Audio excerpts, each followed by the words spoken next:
Question number 7 है, क्या कह रहा है कि दो फलनों f जो n से n में डिफाइन है तथा g n से n में डिफाइन है कि उदाहरण दीजिए। हमें दो ऐसे एग्जांपल देने हैं f और g के जो नेचुरल नंबर में डिफाइन है, ठीक है, जो इस प्रकार हों कि गोफ तो आच्छादक है, गोफ तो ऑन्टो है, किंतु f ऑन्टो नहीं है। अपन ने कंपोजिशन ऑफ फंक्शन में देखा था, अगर दो फंक्शन को कंपोज कर रहे हैं ना और वो 1 1 है, अगर गोफ 1 1 है, सॉरी ऑन्टो है, तो इसके जी ऑन्टो होना जरूरी है। जी फंक्शन क्या होगा? ऑन्टो होगा। एफ की जरूरी नहीं है कि ऑन्टो हो भी सकता है, नहीं भी है। गोफ ऑन्टो है तो जी ये जरूरी है कि जी भी ऑन्टो होगा, ठीक है। तो मुझे गोफ आच्छादक दिखाना, ऑन्टो दिखाना है, ऐसे उदाहरण देने हैं जो गोफ आच्छादक हो किंतु एफ आच्छादक नहीं हो। जी तो ऑन्टो हो गया होगा, गोफ ऑन्टो है तो जी भी क्या होगा? ऑन्टो होगा, ठीक है। तो लेते हैं एक एग्जाम्पल, संकेत भी दे रखे हैं, वही लेते हैं आंसर में। क्योंकि f जो है n से n में डिफाइन है और fx क्या लेंगे अपन? x + 1 for all x belongs to natural number. And g कोई फंक्शन ले लिया मैंने, क्या है? x - 1। कब? जब x जो है बड़ा हो 1 से, और 1 कब? जब x का मान कितना हो? 1। और g भी कहाँ से कहाँ डिफाइन है? नेचुरल नंबर से नेचुरल नंबर में, ठीक है। तो पहले मुझे गोफ लेके आना है ना, इसलिए फिर चेक करूँगा कि मुझे गोफ ऑन्टो दिखाना है और एफ ऑन्टो नहीं है, इसलिए गोफ x इक्वल्स टू क्या होगा? g ऑफ, कंपोज करें इसको अपन फंक्शन को ना, g ऑफ fx की वैल्यू कितनी रखूँगा यहाँ पे? fx की वैल्यू है x + 1, है ना। तो देखो x का मान, क्योंकि x जो है नेचुरल नंबर से, ये जो x है x बिलोंग्स टू किससे? नेचुरल नंबर, क्योंकि f की डोमेन क्या है? Natural number. तो x का मान मैं नेचुरल नंबर से रखूँगा। जब x का मान मिनिमम मैं 1 रखूँगा, यहाँ पे मिनिमम 1 रखूँगा, तो ये कितने हो जाएंगे? g2। तो डेफिनेशन कौन सी काम करेगी? g फंक्शन की, ये वाली, क्योंकि x जब 1 से बड़े है तो बड़ा होगा, तो ये वाली डेफिनेशन काम करेगी ना। इसलिए gx में इस डेफिनेशन में, बोले सर ये डेफिनेशन क्यों ले रहे, ये क्यों नहीं ले रहे? क्योंकि यहाँ x की जगह मैं मिनिमम 1 रखूँ, नेचुरल नंबर से तो रखूँगा, 1 रखूँगा मिनिमम, तो क्या हो जाएंगे? g2। और g2 x के लिए, 1 के लिए तो ये डेफिनेशन है, 1 से बड़े के लिए डेफिनेशन काम करेगी, है ना। तो इस डेफिनेशन में जहाँ x आ रहा है वहाँ क्या रखूँगा मैं? x + 1। तो क्या आएगा? x + 1 - 1, तो ये क्या देगा? x + 1 - 1, ये कैंसिल, तो क्या दिया इसने? x। गोफ x इक्वल्स टू क्या आ गया? x for all x belongs to natural. अब हम इनको चेक करेंगे कि ये ऑन्टो हैं या नहीं है, ठीक है। पहले तो f की बात करते हैं। For f, for function f, ठीक है। मुझे f को आच्छादक नहीं है ये दिखाना है ना। Let y belongs to n और डोमेन, ऑन्टो दिखाने का वही तरीका जो अपन करते आए। Let if possible, let x be the pre image of y under f। इस बात को किस तरह से लिखेंगे? fx इक्वल्स टू y, और fx की वैल्यू कितनी है? x + 1 equals to y। अब मैं क्या करूँगा? x की वैल्यू निकालूंगा y की टर्म में, तो क्या आएगा? x इक्वल्स टू y - 1, है ना। अब यहाँ पे आके आपको सोचना है कि y हमें रखना कहाँ से है? नेचुरल नंबर से, और x की वैल्यू कहाँ पे आनी चाहिए? नेचुरल नंबर में आनी चाहिए। तो आप देखोगे जब मैं y का मान 1 रखूँगा नेचुरल नंबर से, तो y 1 - 1 कितना आएगा? 0, जो नेचुरल नंबर में नहीं है। तो ये वही बात लिखेंगे, here for y equals to 1 there is, belongs to natural number लिख दो, there is no pre image in domain. तो वही मतलब एक जो है इस नेचुरल नंबर में, कोडोमेन में एक जो है उसकी कोई इमेज ही नहीं है, प्री इमेज ही नहीं है। प्री इमेज नहीं मतलब ये खाली पड़ा है, मतलब ये ऑन्टो नहीं है ना in domain. So function f is not onto, not on to. ठीक है, अब बात करते हैं अपन गोफ की, इस फंक्शन की, फॉर गोफ फंक्शन। ये तो हो गया अगेन गोफ फंक्शन। तरीका वही, लेट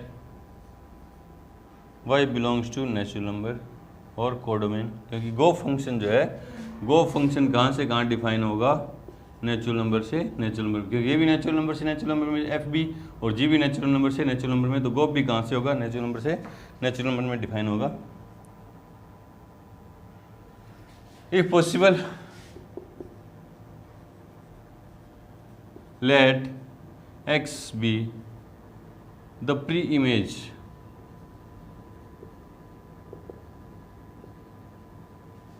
of y under गोफ, f नहीं गोफ, क्योंकि अब किसकी चर्चा करें अपन, गोफ की चर्चा करें, है ना, इसलिए गोफ x इक्वल्स टू y, और गोफ x का मान कितना है, गोफ x की वैल्यू कितनी है अपने यहाँ निकली थी, gof x equals to x equals to क्या आ गया y, है ना। अब मैं देखो यहाँ से आप x की वैल्यू y की टर्म में निकल के आ गई, जब निकल के आ जाती तब सोचते हैं अपन y की जगह क्या रखूँगा मैं, नेचुरल नंबर से कोई वैल्यू, तो x का मान नेचुरल नंबर में आएगा, देखो तो नेचुरल नंबर रखूँगा तो नेचुरल नंबर देगा, है ना। फॉर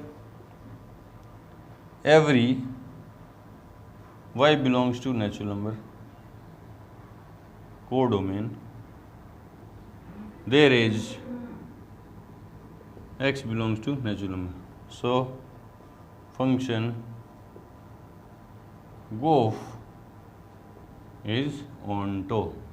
तो अपन ने एग्जाम्पल दे दिए जी और एफ के, और चेक करके दिखा दिया कि एफ फंक्शन तो ऑनटो नहीं है और गोफ ऑनटो, और गोफ ऑनटो होने के लिए आपको पता है जी ऑनटो होना चाहिए, और जी की उसने चर्चा नहीं की, जी चेक कर लो आप, ऑनटो ही होगा, जी चेक करोगे तो क्या होगा, ऑनटो ही होगा। बोले सर चेक करके एक बार बताओ, दिखा, देखो जी फंक्शन कहाँ से कहाँ डिफाइन है, नेचुरल नंबर से नेचुरल नंबर में, ये रहा, ये अपन जी की चर्चा करें यहाँ पे, बाकी क्वेश्चन में नहीं करनी आपको। ये जी फंक्शन है 1 2 3 4 2 3 4 5, ठीक है, यूँ चलेंगे नेचुरल नंबर। जब x का मान मैं 1 लूँगा तो x y की वैल्यू कितनी आएगी 1, 2 लूँगा 1 से बड़े के लिए, मतलब 2 लूँगा x का मान तो कितना आएगा, 2 - 1 1 ही आएगा, 3 लूँगा तो 2 आ जाएगा, 4 लूँगा तो 3 आ जाएगा, 4 लूँगा डेफिनेशन ये वाली काम करेगी ना 1 से बड़े के लिए, 5 लूँगा तो 4 आ जाएगा। तो देखो आप ये इधर वाले सारे एलिमेंट ऑक्यूपाइड हो रहे हैं। बोले सर ये क्या हो रहा है, अजी ऑनटो चेक करने के लिए अपन को इस तरफ से कोडोमेन में देखना है कि कोई एलिमेंट खाली नहीं बचना चाहिए, ये ऑनटो है क्योंकि सारे एलिमेंट इधर मैं लेता जाऊँगा, 5 लूँगा 4 आ गया, 6 लूँगा 5 आ जाएगा, सारे एलिमेंट ऑक्यूपाइड होते जाएंगे, इनकी कोई ना कोई प्री इमेज मिलती जाएगी।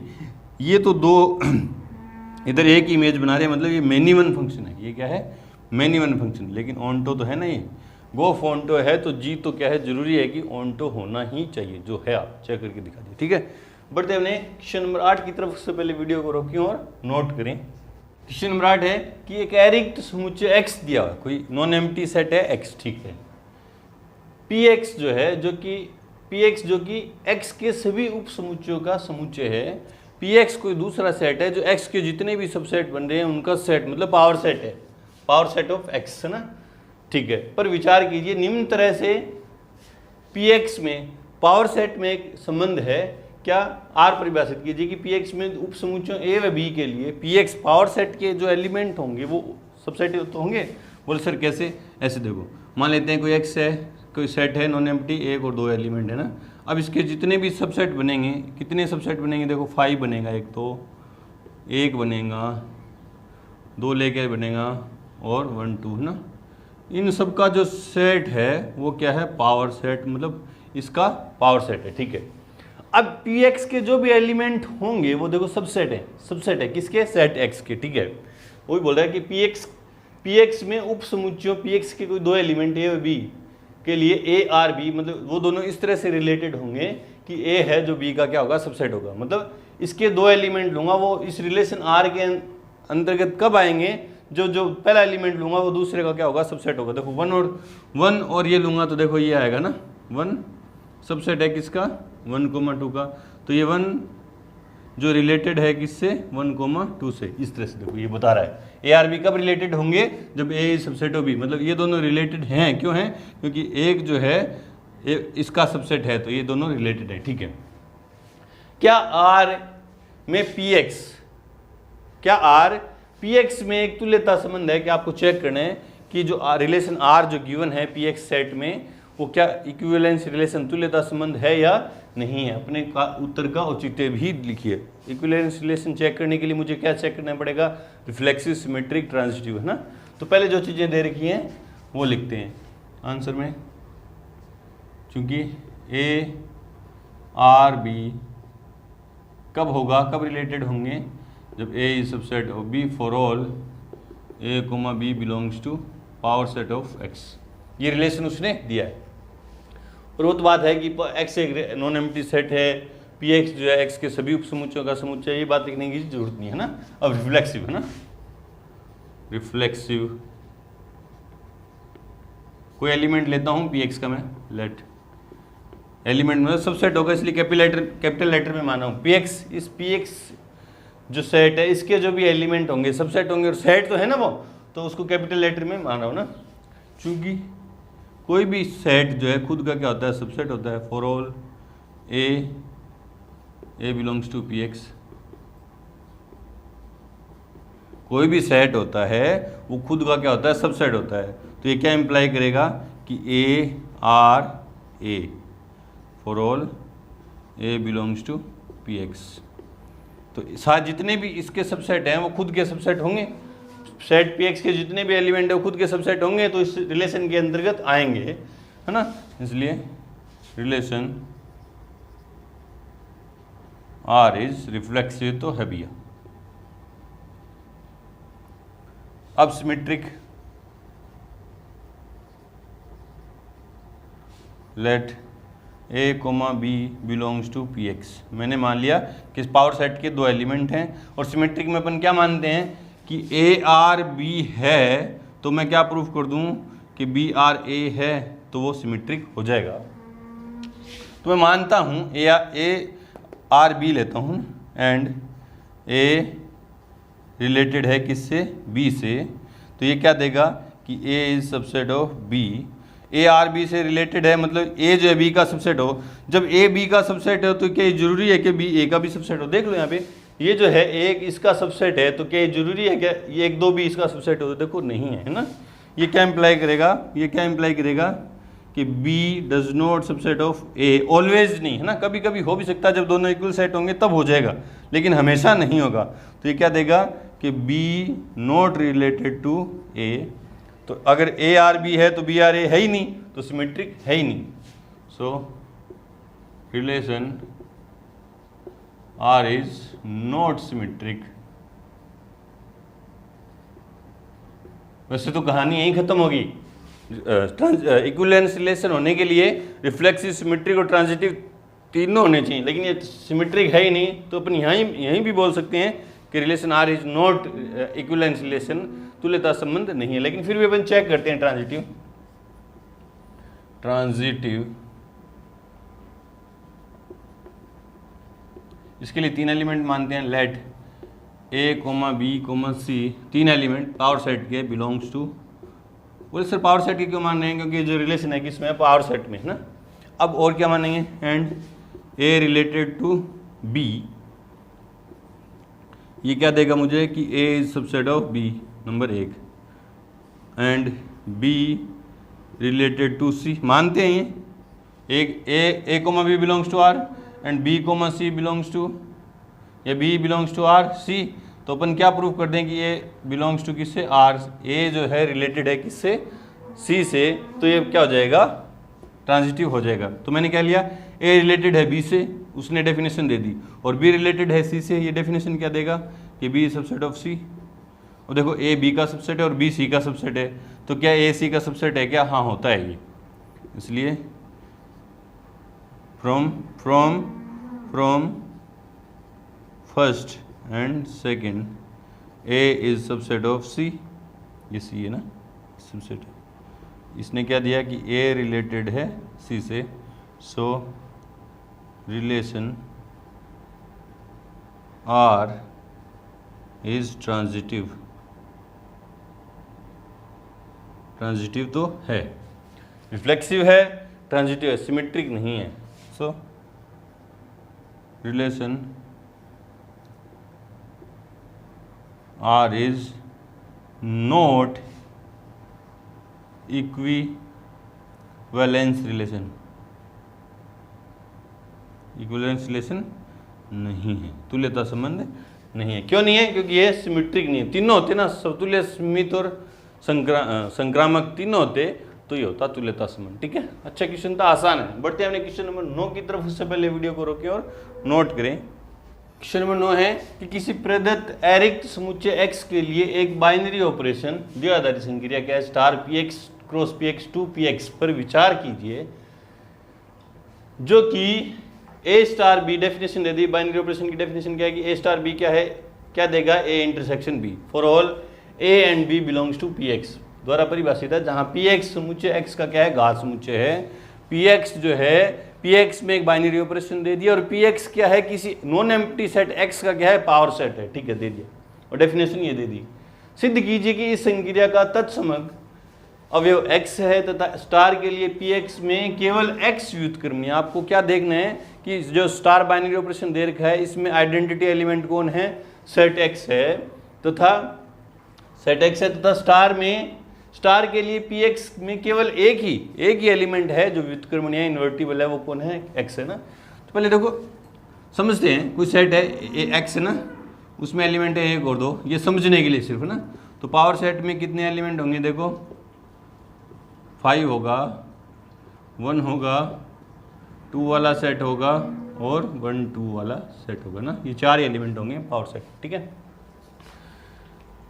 तो जो बाइनरी ऑपरेशन है वो पावर सेट में डिफाइन है। मतलब यहाँ जो ऑर्डर्ड पेयर लेंगे अपन इनपुट करने के लिए, है ना, ऑर्डर्ड पेयर क्या होंगे, 2 सेट होंगे, वो किसके होंगे, पावर सेट के होंगे। देखो चूंकि आंसर में, चूंकि स्टार जो है px क्रॉस px 2 किस में डिफाइन है, px में, देखो।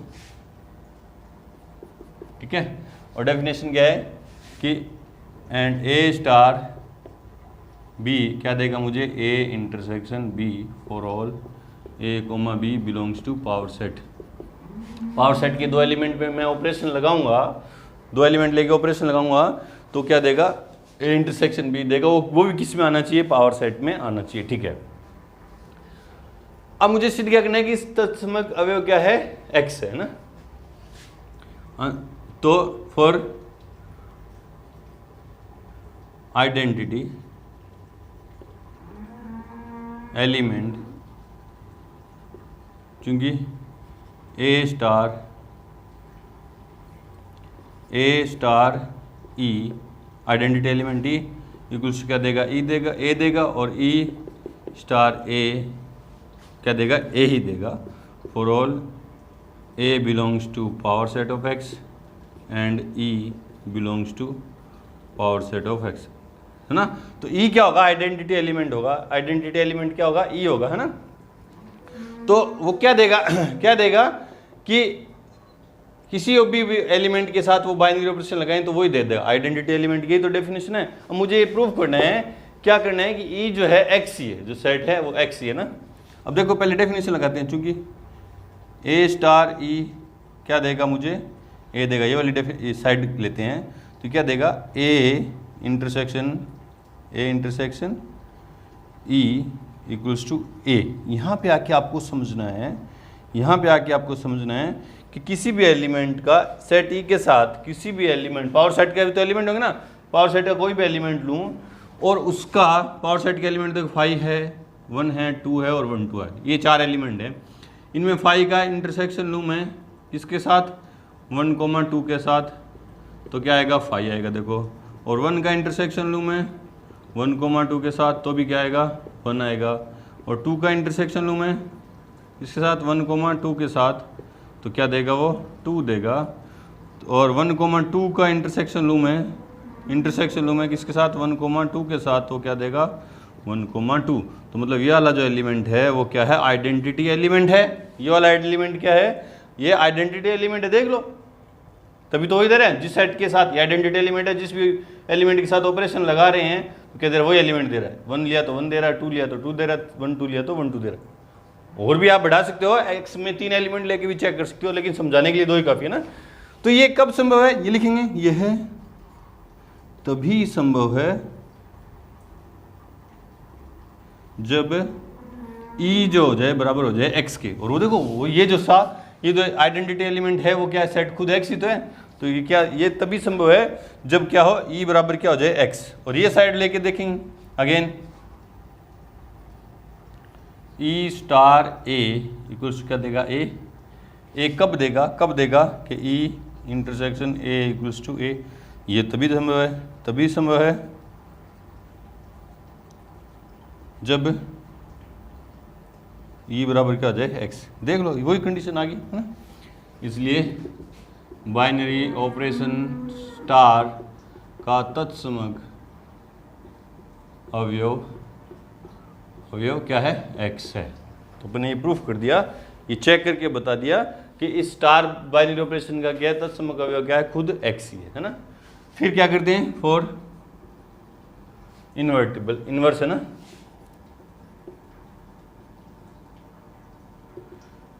let A belongs to power set and if possible B belongs to power set of X is inverse of A। ये तो करते हैं, ये कोई एलिमेंट लिया पी पावर सेट का, और यदि संभव है तो B मैंने मान लिया कि पावर सेट में भी होगा। इन्वर्स जो होता है किसी भी एलिमेंट का इन्वर्स वो उसी सेट में होता है जिस सेट में बाइनरी ऑपरेशन है। तो मैंने वही लिया कि B belongs to power set of X is inverse of A, है ना। इसलिए A स्टार B क्या देगा मुझे, X देगा, क्योंकि आइडेंटिटी एलिमेंट क्या होता है, X है, होता नहीं। इससे इस ऑपरेशन के लिए आइडेंटिटी एलिमेंट क्या है, X है। ये रहा, लिखा है ना मैंने। और डेफिनेशन क्या है इन्वर्स की, कि A star B equals to क्या दे दे, E, और B star E equals to क्या दे दे, E दे दे, है ना। B star A equals to E दे दे। तो वही लिया मैंने, A स्टार B क्या दे देगा, X दे देगा। तो A intersection B equals to क्या दे, X आ जाए। और X क्या है जो मैंने सेट लिया था वही। ये देखो, अब ये दो एलिमेंट का, पावर सेट के दो एलिमेंट का इंटरसेक्शन क्या आ जाए, सबसे बड़ा सेट, सबसे बड़ा वाला सबसेट आ जाए। तो ये तभी ये दोनों का इंटरसेक्शन X कब आएगा, यह तभी संभव है जब A equals to B equals to क्या आ जाए, X आ जाए। ये दोनों X के इक्वल होंगे तभी तो इनका इंटरसेक्शन X आएगा, है ना। इसी तरह से ये वाली डेफिनेशन काम में लोगे, या B star A equals to क्या आ जाए, X आ जाए। तो ये क्या देगा, B intersection A equals to क्या देगा, X। ये तभी संभव है जब A star B star equals B बराबर क्या हो जाए, X हो जाए। B इंटरसेक्शन ले रहे हैं, यूनियन नहीं ले रहे। यूनियन लेते तो अलग बात थी, इंटरसेक्शन की बात चले। इंटरसेक्शन मतलब जो दोनों में कॉमन है ना। तो इन दोनों में कॉमन बन के X कब आएगा, जब ये दोनों X इक्वल होंगे, सबसे बड़े सेट के इक्वल होंगे ना।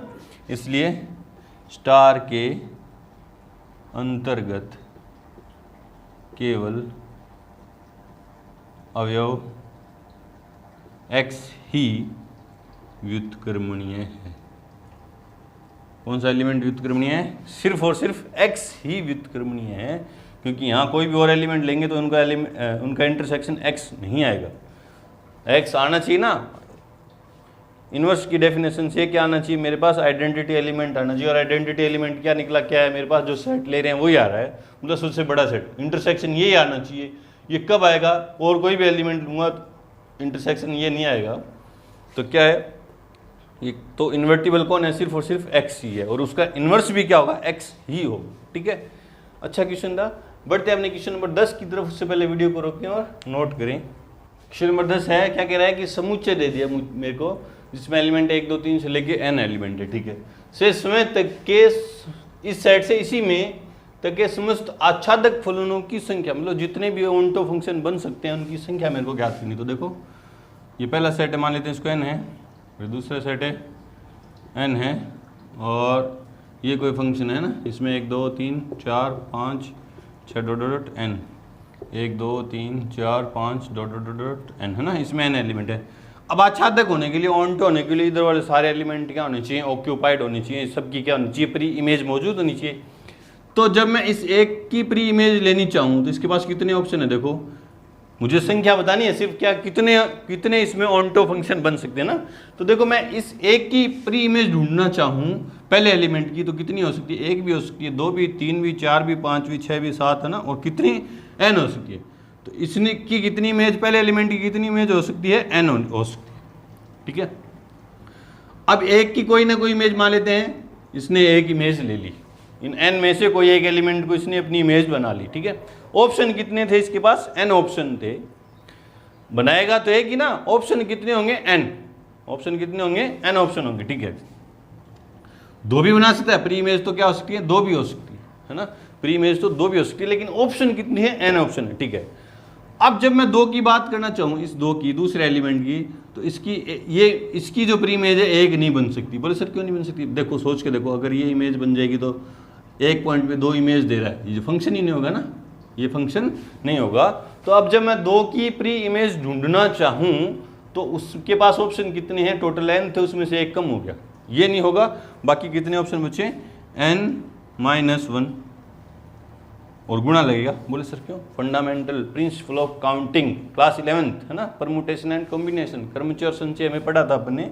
सारे एलिमेंट की इमेज होनी चाहिए, प्री इमेज होनी चाहिए, इधर वाले सभी एलिमेंट की, इसकी भी होनी चाहिए और इसकी भी होनी चाहिए और इसकी भी होनी चाहिए, और लग रहा है ना, और यूं नहीं कह रहा मैं इसकी या इसकी या इसकी, या नहीं लगा रहा, या लगाता तो मैं यहाँ प्लस होता ना, और सबकी इमेज होनी चाहिए भी, इसके ऑनटो होने के लिए इन सब की इमेज होनी चाहिए, कोई भी एक बचना नहीं चाहिए, सबकी होनी चाहिए।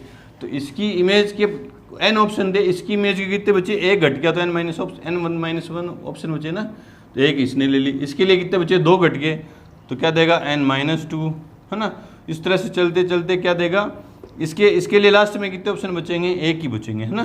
तो देखो और तो ये क्या दे रहा है, ये आप गौर से देखो, ये क्या है, फैक्टोरियल n है क्या, n × n-1 × n-2 n-3 चलते चलते और कहाँ तक जा रहा है, एक तक जा रहा है। तो मतलब इस सेट में स्वयं से स्वयं तक के लिए कितने ऑनटो फंक्शन बन सकते हैं, तो फैक्टोरियल n, है ना। तो वही लिखने वाले हैं, बस समझने की बात यह है कि पहले एलिमेंट के पास प्री इमेज होने के n ऑप्शन है, ये रे, और क्यों, क्योंकि सभी की प्री इमेज होनी चाहिए, कोई खाली बचना नहीं चाहिए, कोई खाली बच गया तो ऑनटो ही नहीं होगा। और मैं कौन से फंक्शन ढूंढ रहा हूँ, ऑनटो फंक्शन ही ढूंढ रहा हूँ। ऑनटो के लिए सबकी इमेज, एक की भी और दो की भी, और इस दो के लिए कितने पास, इसके पास कितने ऑप्शन बचे, n-1, और तीन के लिए कितने ऑप्शन बचे, n-2, चार के पास कितने बचे, n-3, है ना। इस तरह से चलते जाएंगे ना, बस ये समझना था। अब लिख दो सीधे, है ना, समुच्चय 1 2 3 n से समय तक के समस्त आच्छादक फलनों की संख्या बराबर, पहले यूं लिख दूं, n-1 n-2 (2 2 1) है ना, डॉट है, तो क्या देगा, फैक्टोरियल n। इसको कहीं भी यूं भी लिखते हैं अपन, फैक्टोरियल n, कैसे भी लिख दो। तो कितने ऑनटो फंक्शन बनेंगे, फैक्टोरियल n, ठीक है।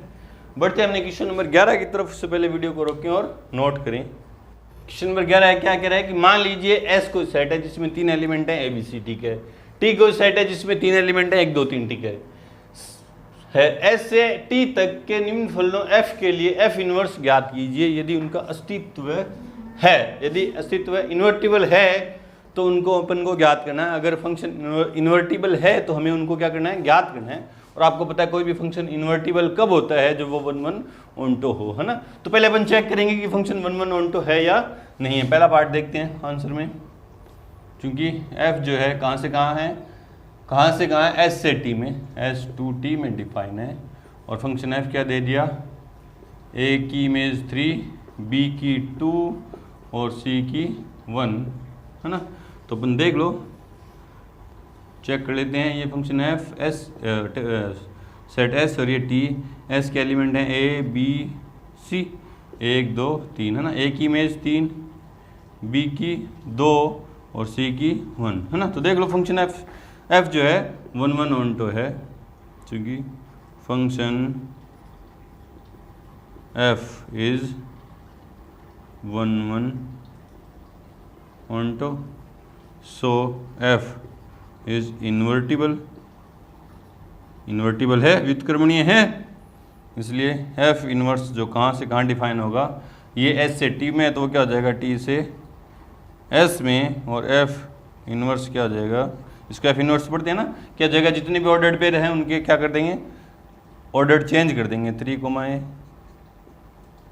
2, B और 1, C। बोले सर क्यों, देखो चूंकि एफ ए, देखो यहाँ एफ ए क्या दे रहा है, 3 दे रहा है, तो उधर जाएगा तो एफ इनवर्स 3 क्या देगा, ए देगा, तो एफ इनवर्स में जो ऑर्डर्ड पेयर आएगा वो क्या आएगा, क्या आएगा देखो 3 रखने पे क्या दे रहा है, ए, तो बिलोंग करेगा ना, इसको यूँ तो लिख सकते हैं 3, A belongs to F inverse, तो वो लिखा 3, A 2, B 1, C, ये हो गया फर्स्ट पार्ट है ना। सेकंड पार्ट की चर्चा करते हैं, आंसर, क्योंकि एफ जो एस से टी में फंक्शन है और एफ क्या दे दिया, A, 2, B, 1 और C, 1, तो चेक करते हैं ये 1, 1 ऑन टू है या नहीं है। हाँ ये S है, ये T है, इसमें A है, B है, C है, 1, 2, 3, एक की इमेज 2, B की 1 और C की भी 1, ठीक है, मैनी वन है ना, क्योंकि function f is not 1, 1 onto function, so f is not invertible, 1, 1 onto नहीं है तो ये इन्वर्टिबल नहीं है।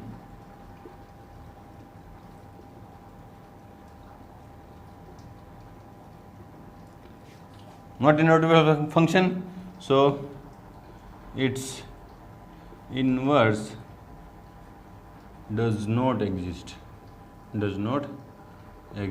एग्जिस्ट नहीं करता इसका इन्वर्स, ठीक है, क्यों नहीं है, क्योंकि ये मैनी वन फंक्शन है और ऑन टू भी नहीं है, देखो यहाँ 1, 1 भी नहीं है और ऑन टू भी नहीं है, दोनों ही नहीं है, दोनों होने चाहिए तो दोनों ही नहीं है, ये तो क्या है, इन्वर्टिबल नहीं है, कोई एक 1, 1 भी नहीं होता तो भी नहीं होता है, ठीक है।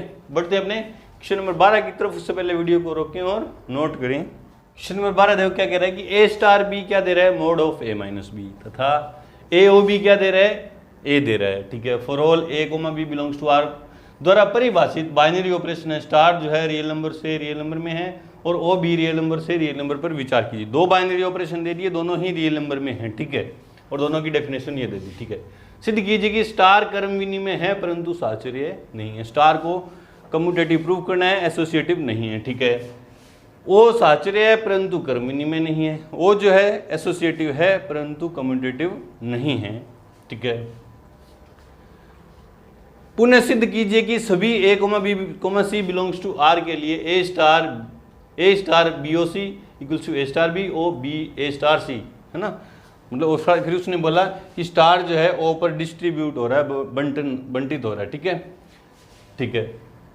क्या ओ जो है स्टार पर वितरित होता है, अपने उत्तर का औचित्य भी बदले। काफी सारी चीजें पूछ ली, पहले जो चीजें दे रखी हैं वो लिखते हैं आंसर में। चूंकि स्टार जो है R क्रॉस R2 R में है और ए स्टार बी क्या दे रहा है, mod of a minus b, है ना, इधर इसकी कम्यूटेटिव और एसोसिएटिविटी जांच कर लेंगे। एंड फिर ओ जो है कहाँ से कहाँ, R क्रॉस R2 R में डिफाइन है और ए ओ बी क्या दे रहा है, a, for all a comma b belongs to R, यहाँ भी for all a comma b belongs to R, ठीक है। तो इनकी दोनों की कम्यूटेटिविटी और एसोसिएटिविटी जांच करते हैं ना, और कम्यूटेटिव या सीधे लिख देते ना, let a comma b belongs to R and a star b equals क्या देगा, ए माइनस बी, है ना, mod of a minus b. और इसको मैं यूँ भी तो लिखता हूँ बी माइनस ए, है ना, क्योंकि मोड के अंदर वाली क्वांटिटी में अगर मैं माइनस कर रहा हूँ तो कोई फ़र्क नहीं पड़ेगा, जो क्या दे देगा, b star a for all a comma b belongs to R. B a minus b लिखो और उसका मोड लेंगे तो वही आंसर आएगा, और बी माइनस ए लेके उसका मोड लेंगे तो वही आंसर आएगा, मतलब इक्वल आएंगे दोनों, है ना, इसलिए स्टार इज कम्यूटेटिव, क्रम विनिमय तो है। एसोसिएटिव की जांच करते हैं। Let a comma b comma c belongs to, या एसोसिएटिव के लिए इसके क्या लेते हैं, एग्जाम्पल ले लेते हैं। Let a equals to 2, b equals to 3 and c equals to 4 belongs to R. Real number से 3 एलिमेंट ले लिए। वैसे तो रियल नंबर में फ्रैक्शन में भिन्न भी आती हैं, अंडर रूट वाली संख्या भी आती है, लेकिन अपन कोई भी संख्या नॉर्मली संख्या लेके अपन चेक कर लेते हैं ना। इसलिए A star B star C equals to, A की जगह क्या रखूँगा 2 स्टार 3 स्टार 4, क्या देगा ये देखो 2 स्टार मोड के अंदर 3 माइनस 4, ये क्या देगा मॉडुलस 3 माइनस 4, ये तो है फंक्शन डेफिनेशन देखो क्या स्टार की, ए माइनस बी, तो 3 स्टार 4 क्या देगा 3 माइनस 4 मोड के अंदर, क्या देगा 2 स्टार 1 3 माइनस 4 मोड के अंदर 3 माइनस 4 -1 और मोड 1 देगा, तो ये क्या देगा मोड 2 माइनस 1, क्या दे दिया उसने 1 फर्स्ट। फिर A star B star C equals to 2 star 3 star 4 equals क्या देगा मोड के अंदर 2 माइनस 3, इस पर डेफिनेशन लगेगी ना पहले 2 माइनस 3 स्टार 4, तो ये क्या देगा 1 2 माइनस 3 के तो -1 मोड तो +1 स्टार 4, तो क्या देगा 1 मोड 1 माइनस 4, तो उसने क्या दिया 3।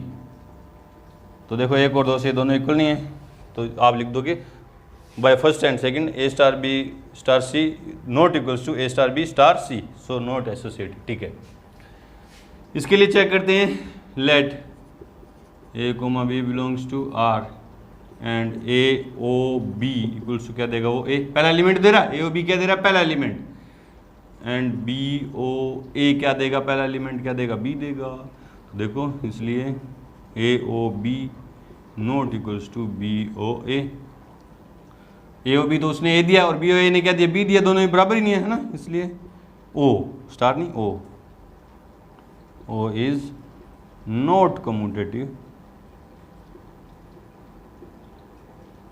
कम्यूटेटिव नहीं है। अब बात करते हैं एसोसिएटिव की ना, इसलिए ए ओ बी ओ सी पहले बाद वाले पे ऑप्शन है ना, ऑपरेशन ए पड़ा है ओ पड़ा है ना, बी ओ सी क्या देगा बी देगा और ये क्या देगा ए दे देगा है ना। पहले इस पे डेफिनेशन लगाई, बी ओ सी पहला एलिमेंट क्या दे देगा बी दे देगा और ए ओ बी क्या दे देगा ए दे देगा है ना, एंड ए ओ बी ओ सी। अब पहले इस पे डेफिनेशन लगाऊंगा, ये ए ओ बी क्या देगा पहला एलिमेंट देगा तो क्या दे देगा ए और बाद में क्या पड़ा ओ सी, तो क्या दिया उसने ए, तो देखो दोनों बराबर है ना, इसलिए ए ओ ये ए है भैया, A O B O C equals to A O B O C, इसलिए ओ इज एसोसिएटिव। ये तो कम्यूटेटिव है एसोसिएटिव नहीं है, और ओ जो है कम्यूटेटिव नहीं है और एसोसिएटिव है। ठीक है, अब अपन को चेक करना ही है ना, सिद्ध करना है, जांच करनी है एलएचएस। पहले लिख लेते हैं क्या चेक करना है, A star B O C equals to A star B O A star C. ठीक है, हाँ अब मैं इसकी एलएचएस लेता हूँ। एलएचएस क्या है, ए स्टार बी ओ सी, तो ये देखो ये क्या देगा ए स्टार तो पड़ा पहले ब्रैकेट पे ऑप्शन लगेगा और ओ वाली डेफिनेशन लगेगी बी ओ सी, ये क्या देगा पहला एलिमेंट दे देता है तो बी ओ सी क्या देगा बी दे देगा, और इस पे मैं स्टार वाली डेफिनेशन लगाऊं ए स्टार बी क्या देगा mod of a minus b. देखो एलएचएस ली मैंने, पहले इस पे डेफिनेशन लगाई ओ वाली डेफिनेशन क्या कहती है, ए ओ बी क्या दे रहा है, ए ओ बी क्या देगा पहला एलिमेंट देगा, तो बी ओ सी ने क्या दिया पहला एलिमेंट बी दे दिया। फिर इस पे स्टार वाली डेफिनेशन लगाऊंगा, स्टार वाली डेफिनेशन क्या कहती है, जिन दो पे ऑपरेशन लगा रहे हैं अपन स्टार, वो पहले एलिमेंट में से दूसरे एलिमेंट घट जाएगा और मोड लग जाएगा, तो ए माइनस बी लग गया। ठीक है, नंबर जो भी इसमें मानो तो मानो, नहीं मानो तो रहने दो ना, नहीं तो समीकरण काफ़ी बन जाएंगे। आरएचएस लेते हैं, क्या है A star B O A star सी, पहले ब्रैकेट पे डेफिनेशन लगी तो क्या देगा ये मोड ए माइनस बी, स्टार वाली डेफिनेशन पहले एलिमेंट में से दूसरा एलिमेंट घट गया और मोड लग जाएगा, ओ पड़ा है पहले एलिमेंट में से दूसरा एलिमेंट घटेगा और मोड लग जाएगा, दोनों पे डेफिनेशन लगा दी स्टार वाली, अब वो वाली डेफिनेशन लगाऊँ तो क्या देगा पहला एलिमेंट देगा तो क्या देगा मोड ए माइनस बी, इसलिए दोनों बराबर हैं, इसलिए L H S R H S equals to L H S सिद्ध कर दिया अपन है ना। चलो ये भी हो गया। ठीक है, अब हमें क्या कह रहे हैं, क्या ओ संक्रिया स्टार पर वितरित होती है, टू चेक। अब हमें क्या चेक करना है, टू चेक क्या करना है, यहाँ जैसे ये स्टार ओ पे डिस्ट्रीब्यूट हो रहा है उसी तरह क्या ओ स्टार पे डिस्ट्रीब्यूट होता है क्या। तो ये क्या पूछ रहा है आपसे, A O B star C equals to A O B star A O C. मतलब जहाँ जहाँ स्टार आ रहा था वहाँ तो ओ लिख दिया और जहाँ ओ आ रहा था वहाँ क्या लिख दिया, स्टार। अब चेक करना है ना। अब इसके LHS लेते हैं, क्या देगा LHS, ए ओ बी स्टार सी, है ना। तो ए ओ बी स्टार सी पे मैं डेफिनेशन लगाऊं, बी स्टार सी पे डेफिनेशन लगाऊं तो क्या देगा, मोड बी माइनस सी। स्टार वाली डेफिनेशन तो लगेगी, पहले एलिमेंट में से दूसरा एलिमेंट घट गया और मोड लग गया, ठीक है।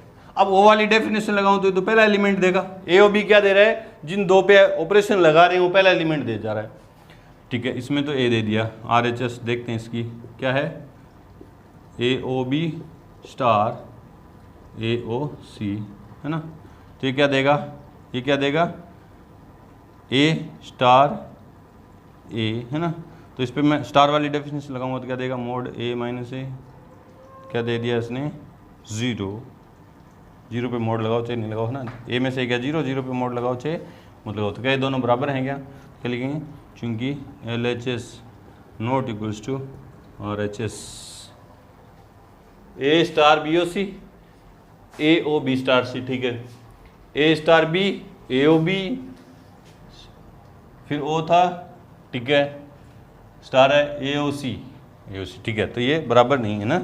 सो क्या कह सकते हैं अपन, क्या कह सकते हैं कि ओ स्टार पर वितरित नहीं होता है, इसलिए संक्रिया ओ स्टार पर वितरित नहीं होगी, ठीक है। जितना बड़ा क्वेश्चन था उस हिसाब से टिपिकल नहीं था, आसान क्वेश्चन था। बढ़ते हमने क्वेश्चन नंबर 13 की तरफ। उससे पहले वीडियो को रोकें और नोट करें।